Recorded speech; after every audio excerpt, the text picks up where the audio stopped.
ፍላጎትን ወደ ወርቅ መቀየሪያ 6 መንገዶች። ፍላጎትን ወደ ተመጣጣኝ ገንዘብ የሚቀየርበት ዘዴ 6 እርግጠኛ የሆኑ ተግባራዊ እርምጃዎችን ያካትታል። በመጀመሪያ ምን ያህል ገንዘብ እንደምትፈልግ በአይምሮክ ውስጥ ወስን። ገንዘብ እፈልጋለሁ ማለት ብቻውን አይበቃም። ለዚህ ስነ ልቦናዊ ምክንያቶች አሉት። በሚቀጥሉት ምዕራፎች ውስጥ ታየዋለህ። ሁለተኛ ገንዘብ ለማግኘት የምትከፍለውን ነገር በትክክል ወስን። በነፃ ማግኘት የምትለው እውነታ በፍጹም የለም። ሶስተኛ መቼ ማግኘት እንዳለብህ ትክክለኛውን ቀን ወስን። አራተኛ ፍላጎትህን ማሟያ እርግጠኛ ቁርጥ ያለ እቅድ አውጣ። እናም ተዘጋጀህም አልተዘጋጀህም እቅድህን ወደ ተግባር ለመቀየር ወዲያውኑ ጀምር። አምስተኛ ግልጽና አጭር በሆነ መንገድ ምን ያህል ገንዘብ እንደምትፈልግ፣ በምን ያህል ጊዜ ውስጥ ምን ማግኘት እንዳለብህ፣ ገንዘቡን ለማግኘት አንተ የምትከፍለውን እናም ገንዘቡን ማግኛ መንገድህን ጻፈው። ስድስተኛ የጻፍከውን ድምጽህን ከፍ አድርገህ አንብበው። ይህን በቀን 2 ጊዜ ጠዋትና ማታ ያነበብክ ልክ ገንዘቡ እጅህ እንደገባ ይሰማህ ይታይህ። እነዚህን 6ቱን ትዕዛዞች መከተል አስፈላጊ ነው። በተለይ ደግሞ 6ኛውን መከተል በጣም አስፈላጊ ነው። እንዳገኘህ አድርጎ ማሰቡ ሊከብድህና የማይቻል ነው ልትል ትችላለህ። እዚህ ጋር ነው እንግዲህ የሚንበለበል ፍላጎት አገልግሎቱ። የእውነት ገንዘብ ለማግኘት ፍላጎት ካለህና ያ ፍላጎትህ እንደ ልክፍት ከሆነ ራስህን እንዳገኘ ዋናው ነገር መፈለግህ ለማግኘት መወሰንህና ማግኘት መቻልህን ማመንህ ነው። ሚሊዮነር ነኝ ብለህ ራስህን ታስባለህ። በፍላጎት ያልተነሳሳና የሰው አይምሮ የሚሰራበትን መርሆች ያልተማረ ሰው እነዚህን 6 ትዕዛዛት ተግባራዊነታቸውን አያምንም። እነዚህን እርምጃዎች መቀበል የሚቸግረው ሰው እነዚህን ነገሮች የሚያስተላልፉት መረጃ ከአንድሪው ካርነጆ አንድ በብረት ፋብሪካ ውስጥ የቀን ሰራተኛ ሰው ነበር። ግን በእነዚህ ነገሮች አምኖ በመነሳቱ በ100 ሚሊዮን የሚቆጠር ዶላር ያገኘ ሰው ነው። እነዚህ 6 እርምጃዎች ከባድ አይደሉም። መስዋዕትነትንም አይጠይቁም። መሳቂያ መሳለቂያም አያደርጉም። እነርሱንም ለመተርጎም ትምህርትም አያስፈልግም። እነዚህ ነገሮች በትክክል ወደ ተግባር የተረጎመ ሰው የሚጠየቀው ነገር ምናባዊ እይታን ነው። በዚህ ገንዘብ ለማካበት ለእድል ወይም ለአጋጣሚ መተው የለበትም። ገንዘብን ያካባቱ ሰዎች መጀመሪያ የሆነ ህልም ነበራቸው። ገንዘብ የማግኘት ተስፋና ፍላጎት ነበራቸው። ለዝቅተኛ ደሞዝ ተቀጥሬ ሰራው። ይህንን ለመማር ማንኛውንም የጠየኳትን ነገር ህይወት ለመስጠት ናት። ህይወት ጥሩ ጌታ ናት። የጠየቁትን የምትሰጥ፣ የጠየኳትን አንዴ የምትፈልገውን ከወሰንክ ለምንም ኃላፊነቱን አትወስድም። እናንተም ብትሆኑ አሁን ጽኑ የሆነ ገንዘብ የማግኘት ፍላጎትና ገንዘቡንም ለማግኘት እርግጠኛ እስካልሆናችሁ ድረስ ፈጽሞ የተትረፈረፈ ሀብት ሊኖራችሁ እንደማይችል የተማራችሁ ይመስለኛል። የታላቅ ህልም ኃይል። በዚህ ዘመን የምንኖር ሀብትን የምንፈልግ ሰዎች ይህ የተለወጠው ዓለም አዲስ ሐሳብ፣ አዲስ አሰራር፣ አዲስ መሪ፣ አዲስ የፈጠራ ሰው፣ አዲስ የትምህርት አሰጣጥ ዘዴ፣ አዲስ የገበያ ጥናት ዘዴ፣ አዳዲስ መጻሕፍት፣ አዳዲስ የቴሌቪዥን ፕሮግራሞችና የፊልም ሐሳቦችን እንደሚፈልግ ማወቅ አለብን። እነዚህን አዳዲስ ነገሮች ከመፈለግና ከማግኘት በፊት አንድ ሰው ቀድሞ ሊኖር የሚገባውን ነገር ዓላማ ያለው እቅድና የሚፈልገውን ነገር ለማከናወን የሚፈልገውን ማወቅ፣ ያንን ለማድረግም ጽኑ ፍላጎት ነው። ሀብትን ማካበት የምንፈልግ ሰዎች ማስታወስ ያለብን ነገር ቢኖር የዓለማችን እውነተኛ መሪዎች እንዲህ ያሉ ሰዎች መሆናቸውን ነው። የማይታየውን ኃይል ወደ ተግባር ይቀይራሉ። የሐሳብ መልእክቶችን ሰማይ ጠቀስ ወደ ሆኑ ህንጻዎች፣ ከተሞች፣ ፋብሪካዎች፣ አይሮፕላኖች፣ አውቶሞቲቮች ህይወት ደስተኛ እንድትሆን ወደሚያደርጉ ነገሮች ሁሉ የሚቀይሩ ሰዎች ናቸው። አንተም የራስህን ድርሻ የሆነውን ንብረት ለማግኘት ማንም ሰው ቢሆን ህልምህን እንዲያጣጥልብህ አትፍቀድ። በዚህ እየተለወጠ ባለው ዓለም ውስጥ ያለህን ትልቅ ድርሻ ውስጥ ለመያዝ የቀደመው ዓለምን የለወጡትን ፈርቀዳጅ የሆኑ ሰዎችን መንፈስ መከተል አለብህ። የምትመኘው ነገር ትክክል ከሆነና ካመንክበት በቃ አድርገው።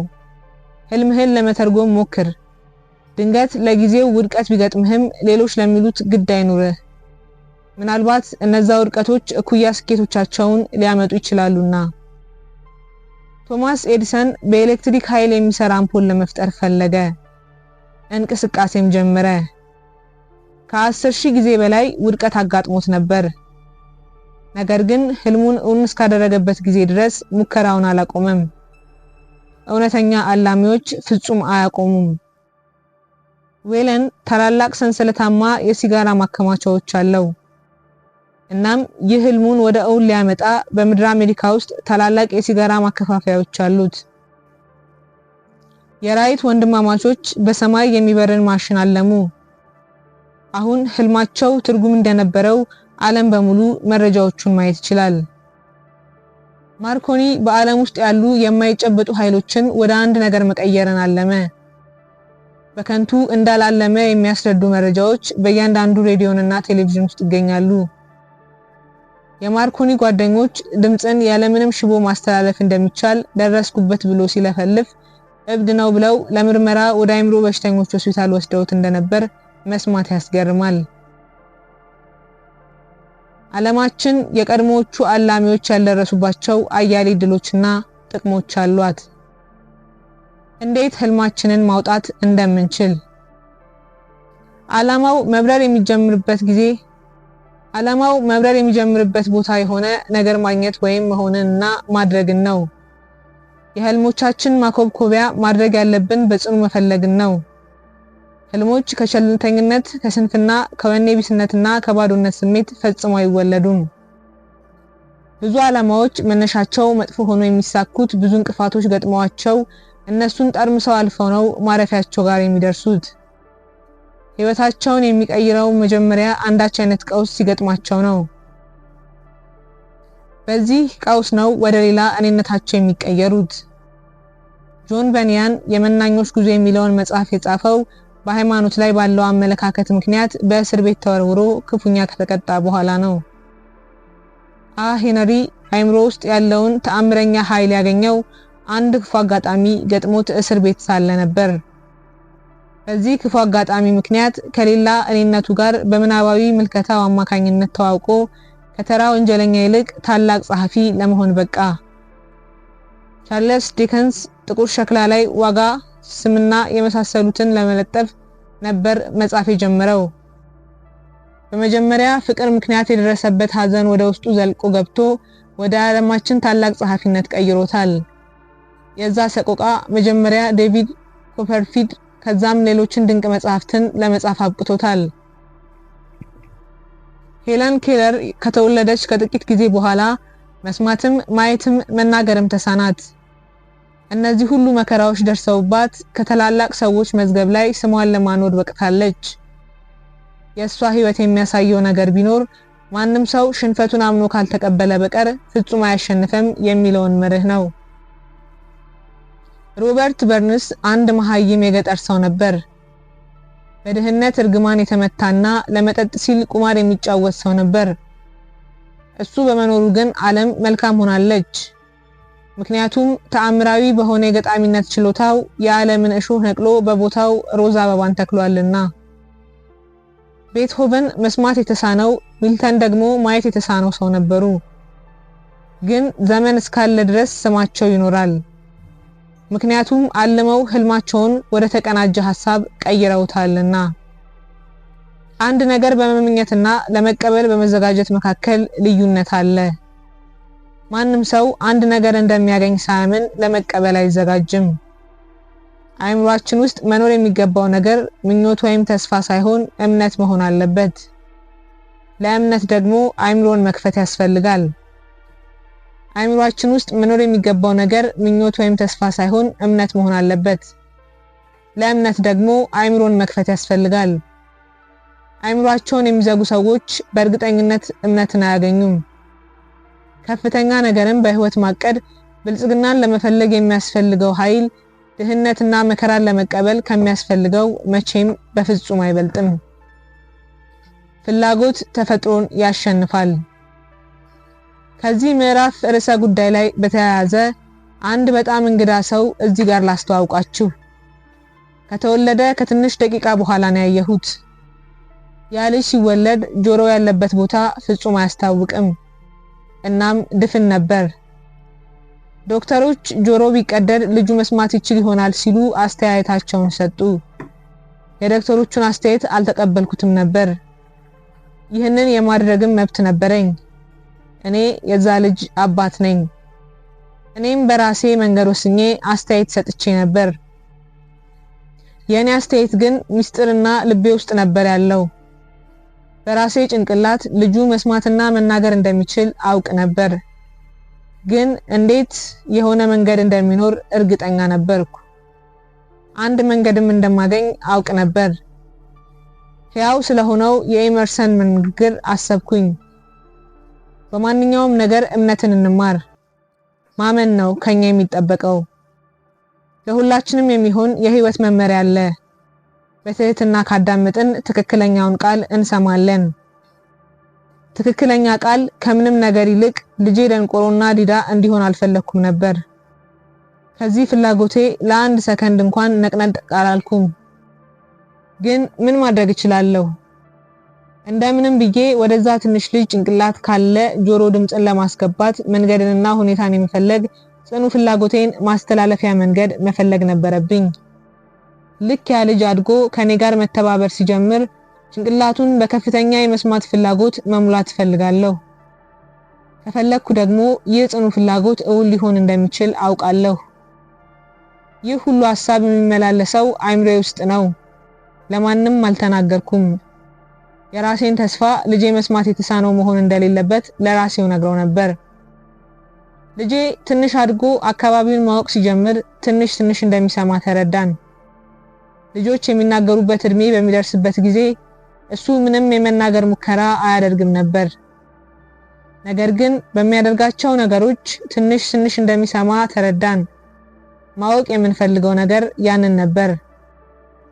ትንሽ መስማት ከቻለ በደንብ እንደሚያጎለብተው እውነት ነበረኝ። ትንሽ መስማት ከቻለ በደንብ እንደሚያጎለብተው እምነት ነበረኝ። ከዚያ አንድ ተስፋ የሚሰጠኝ ነገር ተከሰተ። ምንም ካልተጠበቀ ምንጭ ነበር የመጣው። ህይወትን የቀየረው አጋጣሚ።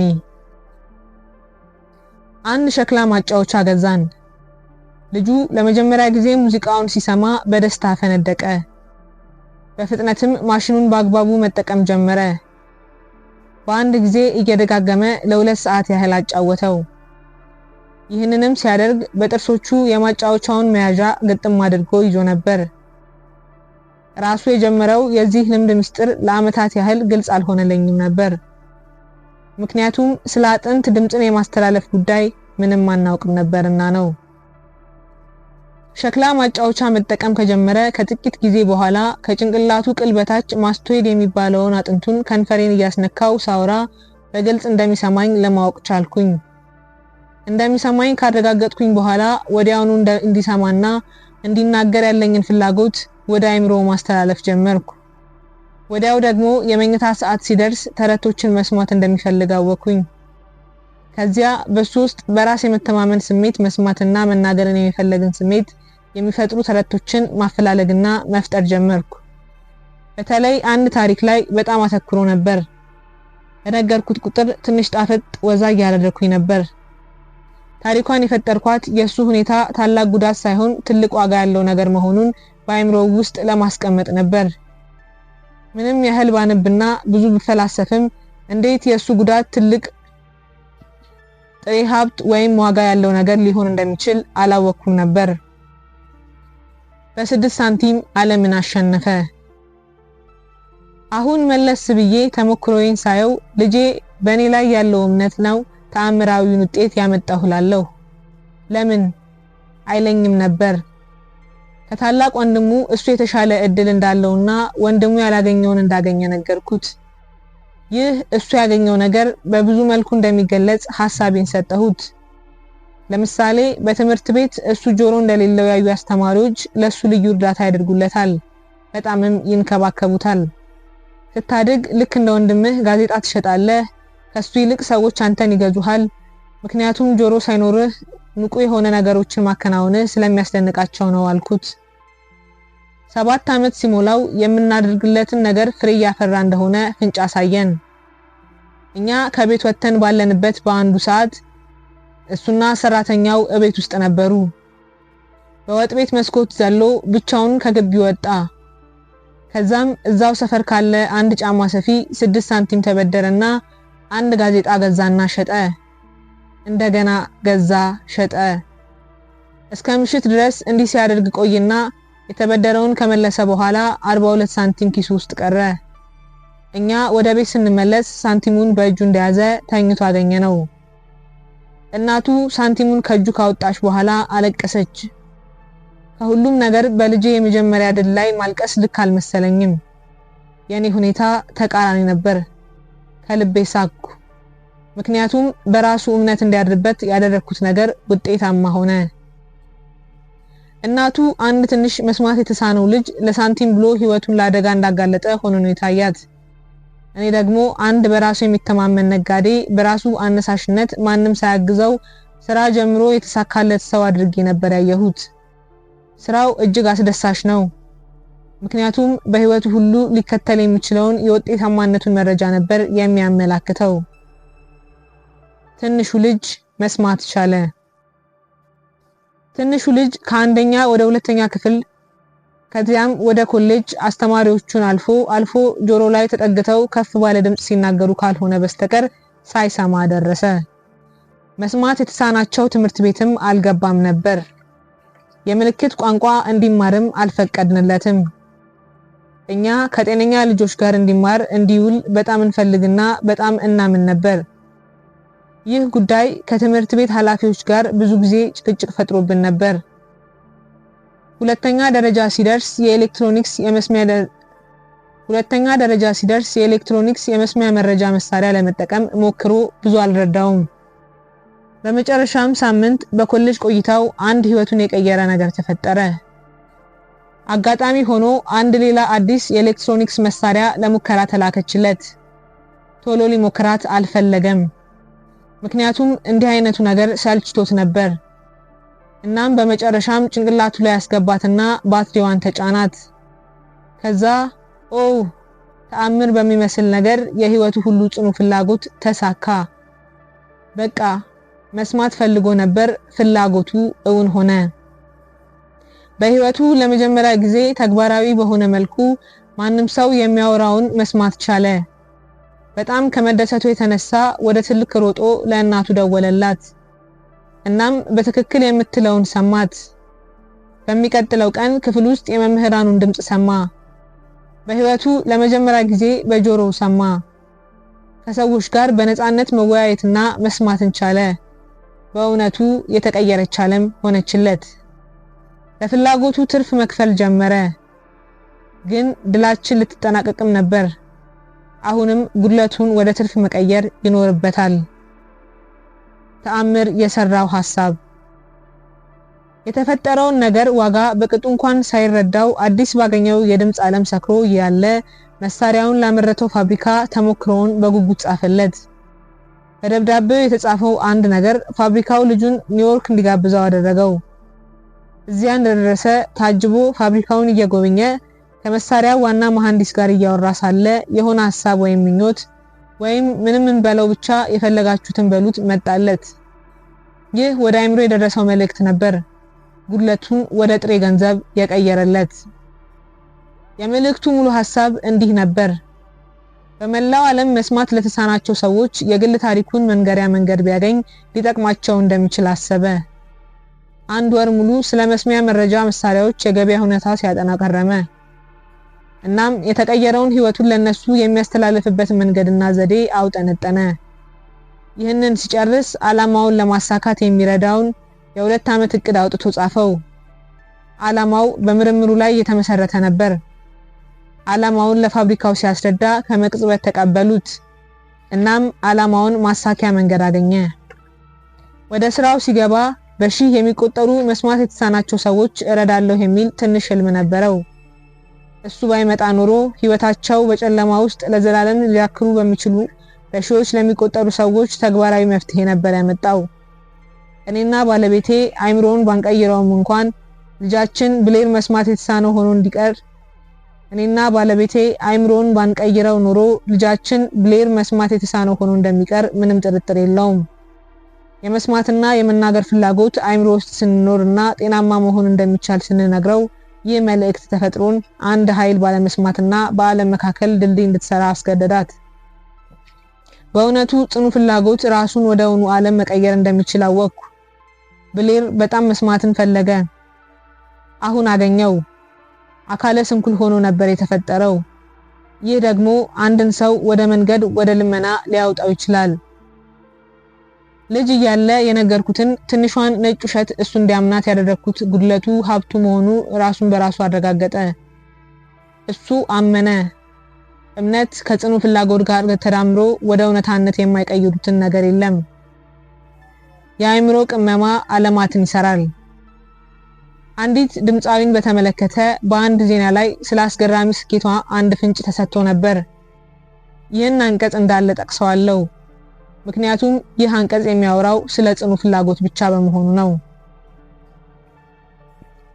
እዚህ ስኬት ከመድረሷ አስቀድማ ድምጿን ለመፈተን ወደ ቪየር አርት ኦፔራ ስትሄድ ዳይሬክተሩ አልፈተናትም።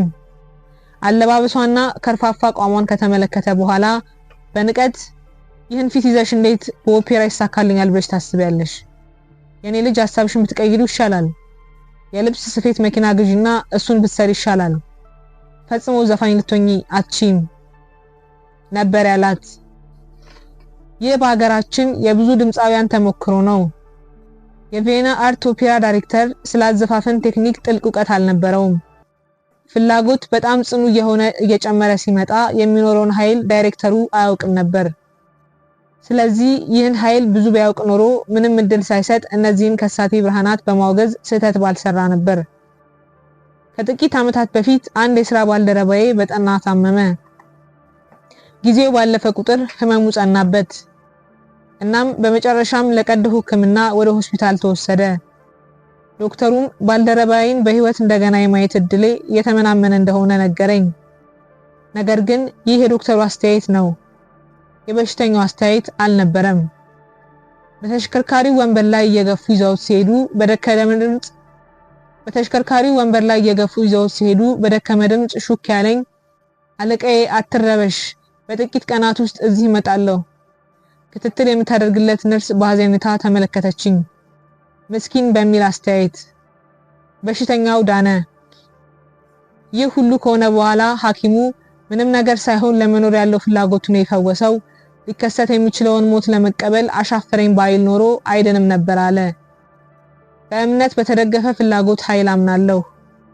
ምክንያቱም ይህ ኃይል ሰዎችን ከስር አንስቶ ስልጣንና ሀብትን ሊያጎናጽፋቸው እንደሚችል አይቻለው። ምንም እንኳን ተፈጥሮ ልጁን ወደዚህ ዓለም ጆሮ ሳይኖረው ቢያመጣም ጽኑ ፍላጎቱ የተስተካከለ አስደሳች እንዲሁም ለስኬታማ ህይወት መሰረት እንደሆነለት አይቻለሁ። የፍላጎትን ኃይል እንዴት አንድ ሰው መቆጣጠርና መጠቀም ይችላል? ይህ ጥያቄ በዚህ መጽሐፍ በዚህና በተከታዮቹ ምዕራፎች ተመልሷል። በአንድ እንግዳና ኃያል በሆነ አእምሮ ቅመማ መመሪያ ተፈጥሮ በሞቷ ውስጥ ጠንካራ ፍላጎትን ጠቅልላ ይዛለች። ያ ነገር አይቻልም የሚለውን ቃል ፈጽሞ አያውቅም፣ ውድቀትንም አይቀበልም። ፍላጎት የስኬት ሁሉ መነሻ ነጥብ። ለጉዞ ብልጽግና የመጀመሪያ እርምጃ ከ50 ዓመት በፊት ኤድዊን ባርነስ በኦራንጅ ከባቡር ላይ ሲወርድ በጣም ተራ ሰው ሊመስል ይችላል። ልቡ ግን የንጉስ ነበር። ከባቡር ሐዲዱ ወደ ቶማስ ኤዲሰን ቢሮ ሲጓዝ እያሰላሰለ ነበር። ራሱን ኤዲሰን ባለበት ቦታ ቆሞ አየው። ሚስተር ኤዲሰን የህይወቱን ብቸኛ ልክፍት የታላቁ ፈልሳፊ የንግድ ሸሪክ ሆኖ የመስራት የሚንበለበል ፍላጎቱን እንዲያሳካ ድሉን እንዲሰጠው ሲጠይቀው ተሰማው። የባርነስ ፍላጎት ተስፋ ብቻ አልነበረም፣ ምኞትም ብቻ አልነበረም፣ ሁሉን ነገር ሊሰዋለት የተዘጋጀበት ጽኑ ፍላጎት ጭምር እንጂ። ከጥቂት ዓመት በኋላ ኤድዊን ሲ ባርነስ ለመጀመሪያ ጊዜ ፈላስፋውን ያገኘበት ቢሮ ውስጥ ከኤዲሰን ፊት ቆሞ ነበር። በዚህ ጊዜ ግን ህልሙ እውን ሆኖ ነበር። የኤዲሰን የንግድ ሸሪክ ሆኖ ነበር። ባርነስ የተሳካለት ምክንያትም አንድ እርግጠኛ የሆነ ግብን ስለመረጠ ነው። እናም ኃይሉን፣ ተስጦውን፣ ጉልበቱን ያለውን ነገር ሁሉ ከዚህ ዓላማ ጀርባ አሰልፎ ነበር። መመለሻ የሌለው ሰው፣ መመለሻ ያልነበረው ሰው፣ ድልድዮቹን ያቃጠለ ሰው። የሚጠብቀው አጋጣሚ ብቅ ከማለት በፊት 5 ዓመታት አለፉ። ስለራሱ ከሚያስበው በቀር ለማንም ሰው በኤዲሰን ድርጅት ውስጥ ባርነስ አንድ ሰራተኛ ነው። በሱ አይምሮ ግን ከመጀመሪያዋ ወደ ኤዲሰን ለስራ ከሄደበት ቀን ጀምሮ በእያንዳንዱ ደቂቃ ራሱን እንደ ኤዲሰን የንግድ ሸሪክ አድርጎ ነበር የሚያስበው። ይህ እርግጠኛ የሆነ ፍላጎት ኃይልና ጉልበትን ለማሳየት ግሩም የሆነ ምሳሌ ነው። ባርነስ ግቡን የመታው ከምንም ነገር በላይ የኤዲሰን ሸሪክ መሆኑን አጥብቆ ስለፈለገ ነበር። ይህን ዓላማውን የሚያሳካበትን እቅድ ፈጠረ። አልፏቸው የመጣቸውን እድሎች ሁሉ አፈረሰ። ፍላጎቱ የህይወቱ ተቆጣጣሪ እስኪሆንና በመጨረሻም እውነት እስኪሆን ድረስ ጸንቶ ቆየ። ወደ ኦሬንጅ ሲሄድ ለራሱ ኤዲሰን አንድ ስራ እንዲሰጠኝ እገፋፋዋለሁ አላለም ነበር። እንዲህም ነበር ያለው፣ ኤዲሰን አገኘዋለሁ፣ አብሬው ልሰራ እንደመጣሁ እንዲገነዘብ አደርጋለሁ። በኤዲሰን ድርጊት ውስጥ ያሰብኩት ላይሳካ ቢችል የምንጠላጠልበት ሌላ እድል ፍለጋ ነቃ ብዬ እጠብቃለሁ አላለም። ያለው እንዲህ ነበር፣ በዚህ ዓለም ላይ ላገኘው የወሰንኩት አንድ ነገር ብቻ ነው። ያም የቶማስ ኤዲሰን የንግድ ሸሪክ መሆን ብቻ ነው። ወደ ኋላዬ አልመለስም። ህልውናዬን የምፈልገውን ማግኛ ችሎታዬ ነው። ምንም የማፈግፈጊያ ቦታ ለራሱ አልተወም። ማሸነፍ ወይም መጥፋት ነበረበት። የባርነስ የስኬት ታሪክ ይኸው ነው። ከብዙ ዘመናት በፊት አንድ ታላቅ የጦር መሪ ለጦር ሜዳ ድሉ ወሳኝነት ያለውን የግድ ውሳኔ ሊሰጥበት የሚገባ ጉዳይ ገጠመው። ወደ አንድ ከባድ ጦርነት ወታደሮቹን እየመራ ነበር። በቁጥር ከሱ ጦር እጅግ የበዙ ወታደሮች ያለው አንድ ኃይለኛ ጠላቱ ወታደሮቹን ለማዝመት እየተዘጋጀ ነበር። በጀልባ ጭኖ ሰራዊቱን ሁሉ ወደ ጠላት ሀገር ተጓዘ። እዛ እንደደረሱ ወታደሮቹ ወረዱ። የጦር መሳሪያዎቹም ተራገፉ። ወታደሮቹን ይዟቸው የመጣቸውን ጀልባ እንዲያቃጥሏት ነገራቸው። ወደ ጦርነት ከመግባታቸው በፊት ንግግር ሲያደርግላቸው ጀልባዎቹ ሲቃጠሉና ጭሳቸው ወደ ሰማይ ሲወጣ አይታችኋል። ይህ ማለት ደግሞ ይህንን ጦርነት ካላሸነፍን በቀር በህይወት የመመለስ ምንም ሌላ እድል የለንም። ማሸነፍ ወይም መጥፋት ብቻ። እናም አሸንፉ። በማንኛውም ስራ ስኬት የሚፈልግ መርከቧን ለማቃጠልና ማፈግፈጊያ መንገዶችን ሁሉ መዝጋት አለበት። በዚህ መንገድ ብቻ ነው አንገብጋቢውን የስኬት ጥያቄ ተግባራዊ ማድረግ የሚቻለው። ከታላቁ የቺካጎ ቃጠሎ በኋላ በነጋታው የአገሪቱ ነጋዴዎች በመንገድ ላይ ቆመው በመጨስ ላይ ያሉ የመጋዘኖችን ፍርስራሾች ያስተውላሉ። ጉባኤ አዘጋጅተው ቺካጎን መገንባት ወይም ቺካጎን ለቀን አዲስ ሌላ የተመቻቸ ቦታ ፈልገን መስራት ይሻላል በሚለው ላይ ተወያዩና ወሰኑ። ሁሉም ካንዱ በቀር ቺካጎን ለቀው ለመሄድ ወሰኑ። ያፈነገጠው ነጋዴ እንዲህ አለ፣ ክቡራን አለ፣ እጆቹን በቃጠሎ ወደ ወደመው መጋዘኑ እያመላከተ። እዚህ ጋር ከዓለም ትልቁን መጋዘን እሰራለሁ። እንደገና ቢቃጠል መልሼ እሰራዋለሁ። ይህ የሆነው ከ100 ዓመት በፊት ነበር። መጋዘኑ እንደገና ተገነባ። ዛሬ ይኸው ታላቅ ማማ እዚያው ቺካጎ ውስጥ ቆሟል። የዛ ነጋዴ ፍላጎት ተሳክቷል። ለማርሻል ፊልድ በጣም የሚቀለው ነገር ሌሎች ነጋዴ ጓደኞቹ ያደረጉትን ማድረግ ነበር። እነሱ ማምለጡ ቀሎ ሲታያቸው ተነስተው በቀላሉ አመለጡ። በማርሻል ፊልድ እና በሌሎቹ ነጋዴዎች መካከል ያለውን ልዩነት ተመልከቱ። ምክንያቱም ይህ ልዩነት ነው በሚሳካላቸውና በሚወድቁ ሰዎች ሁሉ መካከል ያለው። ማንም ሰው የገንዘብን ጥቅም ሲያውቅ ገንዘብ ማግኘትን ይመኛል። ምኞት ብቻውን ደግሞ ገንዘብን አያመጣም።